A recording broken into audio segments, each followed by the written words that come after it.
দয়া দেখো তো 27 তারাবিতে কোন মসজিদে বেশি জিলাপির ব্যবস্থা করেছে। এই যে 15টা মসজিদের লিস্ট, এই মসজিদগুলোতে জিলাপির পরিমাণ বেশি থাকে, আর উপরে যে 5টা মসজিদ আছে এখানে কিন্তু চমচমও দেয়। অনেকে আবার দানাদার সাথে বাতাসাও দেয়। স্যার আপনি তো তারাবি পড়তে না যে বিয়ার র্যাঙ্ক পুষ দেন, তাহলে জিলাপির খবর নিয়ে আপনি কি করবেন?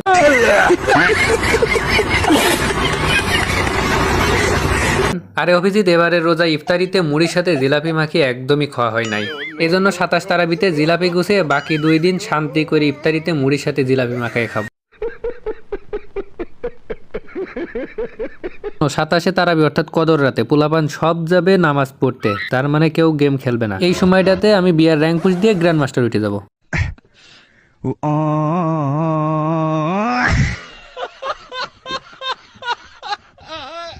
স্যার তাহলে কি আপনি তারাবি পড়ে জিলাপি নেবেন না? আরে জিলাপি তো আমি নেবই, নামাজ শেষ করে মিলাদ পড়াবেন, মিলাদ পড়ানো শেষ হয়ে গেলে মুনাজাত ধরার আগ মুহূর্তে তোমরা একটা মিস কল দিবা আমার কাছে।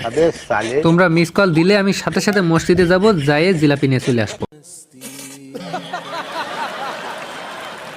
এটা মানতেই হবে স্যার, বদ বুদ্ধিতে আপনার মাথায় একদম গিজে না।